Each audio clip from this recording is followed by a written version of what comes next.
Hello, beautiful internet. My name is Shay. We are back with another 10 minutes of astrology. Today, we are going to be talking about Jupiter in Leo. Yes, I'm wearing the same outfit because it's the same day as the last video I posted because I have a finite amount of time to do these things. Remember to press all of the buttons.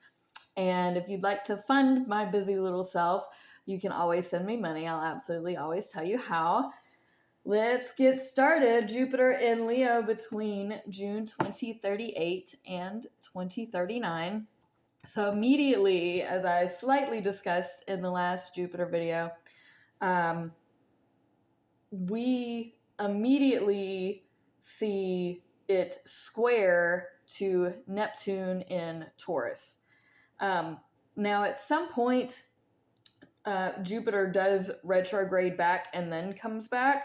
But I did want to just point out quickly that the square to Neptune in Taurus is at 0 degrees. So there is going to be some type of immediately. Again, if you want to look back at the Jupiter and Cancer video to get more information as far as what was going on to induce this to begin with. But Neptune is the ethereal in Taurus. It is, I don't want to describe this, it's spiritual groundedness. And Jupiter in Leo, well, Jupiter is very comfortable in Leo. This is a lot of fun. It's a lot. So it's like passion and sparks, and these two together is complicated. It's so squares are the hardest aspect in astrology, and these planets are more comfortable where they are now than they were previously because, again, Neptune just got into Taurus and Jupiter just got into Leo. So they're coming into the comfortability, but it's like aggressively. Anyway, so we do the retrograde, we come back, we do that square again. And then Uranus in Cancer in conjuncts Pluto in Aquarius at around 23 degrees. So these two I probably didn't discuss in detail in the Pluto or the Uranus video. But Uranus in Cancer is emotional creativity in conjuncting Pluto, which is transformation in society. So there's some sort of emotional creativity that is being blocked by societal transformation, or vice versa. We could have people wanting to change society but being blocked in creative ways by somebody who has like a vendetta. Then Chiron goes into Cancer approximately July 2038. Chiron then sextiles at 1 degree Neptune in Taurus. So this is very good for healing. Chiron is the wounded healer, and Cancer is your emotions, your relationships, especially with your mother and mother figures. And, anything in the home. And again, Neptune in Taurus is the grounded spirituality. That's going to be at 1 degree. So that is a very beautiful thing. A lot of beautiful alignments come during this phase because a lot of things are like on the track now. And it's really or at least it appears like it's going to be very nice. I think it's going to be after a lot of the harrowing thing. That's part of the reason why I like to make these long extended series, is to show you that it's not all just war and crazy, like the 2025 to 2027 stuff where a lot of talk of war is and will be, I'm filming this in 2025. Anywho, so there are a lot of positive alignments coming up, which just makes this very beautiful, in my opinion. Then Jupiter in Leo semi-sextiles Saturn in Virgo approximately 20 degrees in September 2038. Now, we're already in the pre-retrograde shadow because a lot of stuff, again, doesn't happen for a lot of these degrees, what Jupiter is moving through, because a lot of the other bigger planets that I've already talked about are at these bigger degrees. So I only communicate about planets that I've already made videos on. That's why you don't hear me talk about Mars, Venus, etc., etc. See the notes down in the comments if you want more information. Anywho, so that's a semi-sextile. Semi-sextile is learning, teaching. So in this position, Saturn is teaching Jupiter. Saturn's in Virgo right now. And I have a Saturn in Virgo video, or at least I should, so you could go check that out. That is teaching Jupiter in Leo. Well, I haven't even really talked about Jupiter in Leo yet. Jupiter is large expansion, and Leo is, the kitty cat. It can be the shy kitty cat. It can be the courageous kitty cat. It can be the silly orange cat. But Jupiter is that large scale communication. That's semi-sextile, so it may be that we need to kind of quiet ourselves and not be as boisterous, is really what that would be teaching us. Then Jupiter in Leo opposite Pluto retrograde in Aquarius at 22 degrees. Again, if I point out degrees, it means pay attention to them in your own chart. If you need help, explaining all of these things, I can absolutely book a reading with you. But the opposition to Pluto is transformation in society. I've already talked a little bit about Jupiter, so those are opposite one another. What does that mean? Well, something big and flagrant and flamboyant that's usually very exciting, and Pluto isn't really comfortable in Aquarius because we're changing a lot in society, so it may be, and oppositions are not always a bad thing. You can interpret them either good or bad. It's opposite, so it's either opposites attract or best friends worst enemies. It's however you want to interpret it. Basically, I like to do positive interpretations because I try to give more affirmative things, and like I speak good into the universe, you get good back kind of vibe. So I'm going to view this positively and move on because I don't have a whole lot of time. Saturn, I have a ton of stuff to go over too. Saturn in Virgo then in conjuncts Pluto. So again, very irritating. It's something that you want. My kitty cat is eating right now. She's looking like you got me. Trouble anyway, standing behind Spirit, waiting for her to finish her food. Anyway, that's a very irritating thing because Saturn is very meticulous in Virgo, and it's almost like things can't be covered up enough.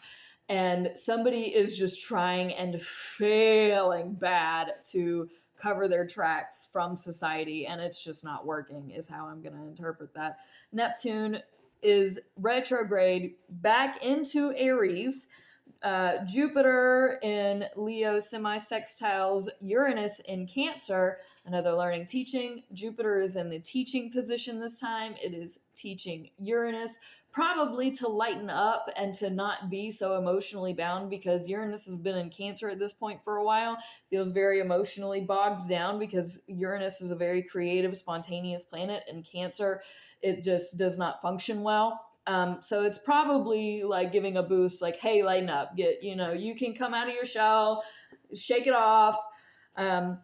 Then Jupiter trines Neptune in Aries at 29 degrees. This is chef's kiss beautiful. This is what we've been waiting for, and I believe this, or around this time, is also the thumbnail, so it's very great. Even the light is like, yes, yes, yes, yay! My light likes to tell me when things are going good or bad. Especially in this room. Jupiter then goes into Virgo, so next time when I do my Jupiter in Virgo video for 2039 to 2040 is when I'll talk about that. It doesn't stay there long. It goes retrograde in mid-December at 1 degree of Virgo, and then goes back into Leo. When it goes back into Leo, there's a big kite, I believe. There's trines. There's it's all, flickery. And so part of this, again, it's semi-sextiles Saturn, which is a good thing. This is not a bad, it's trouble. That is not your food. Stop trying to eat her food.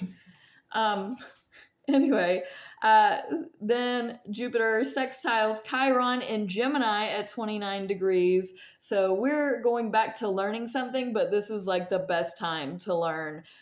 Chiron in Gemini is like back and forth healing.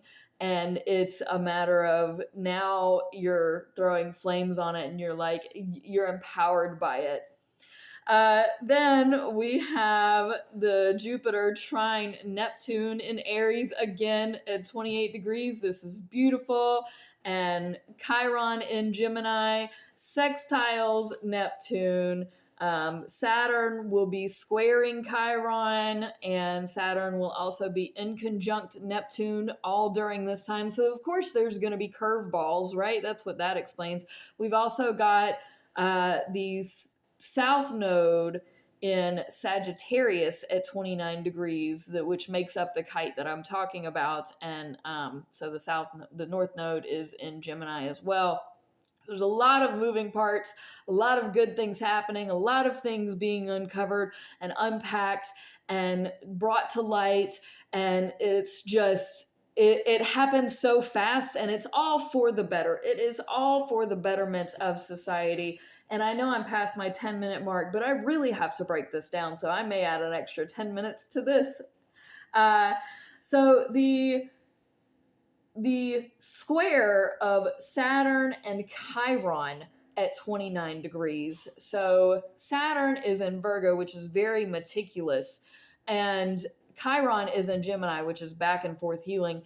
And these are square one another. So how you're healing, how things are changing up, how it's not jiving with like the day-to-day that had been happening. And then the sextile Chiron and Neptune sextile, that is a beautiful thing. I'm not going to go too much into detail about it because this is healing with spirit, and that's just beautiful. Now, Saturn in conjunct Neptune, again, something that was meant to be very specific and very targeted is just going off the rocker, but it's because God is finally showing up in this moment, and it really is a beautiful scene to see, like, karmic justice and really God coming in and like intervene. It is divine intervention, whatever this is, and it is beautiful. And then all of this as well, Lilith is in Taurus. I haven't done a bunch of stuff on Lilith, like the nodes, so I'm not going to get super deep into it. Jupiter still in retrograde, semi-sextile Uranus in Cancer, 25 degrees, and opposite Pluto. Then Neptune goes into Taurus because it was retrograde again in Aries. So all of this is like happening very quickly during this spurt of time. Then we've got, it looks like Lilith going into Gemini. That's around April 2039. Jupiter is direct at approximately 21 degrees.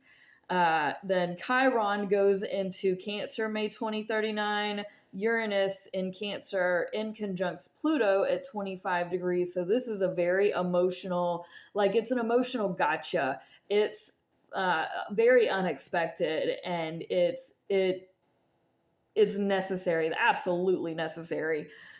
Jupiter in Leo semi-sextile Saturn again. Neptune in Taurus now sextiling Chiron and Cancer at 2 degrees. So this is beautiful. This is more God and healing. It's supportive. It's nurturing.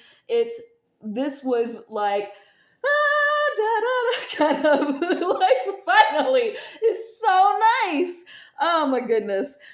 Jupiter in Leo opposites Pluto again, approximately 25 degrees. Then one more time at semi-sextiles Uranus in Cancer at 26 to 28 degrees. This really stays on par for a minute. So again, we need to learn whatever emotional lesson we need to learn from Jupiter in Leo. This is if you're gonna just learn it. Please learn this lesson of the emotional creativity and being open and being honest and being just vulnerable, and it be okay. Then Jupiter finally goes into Virgo approximately July 2039. Thank you so much for watching. Press all the buttons. I love you, fam. Peace out. Bye.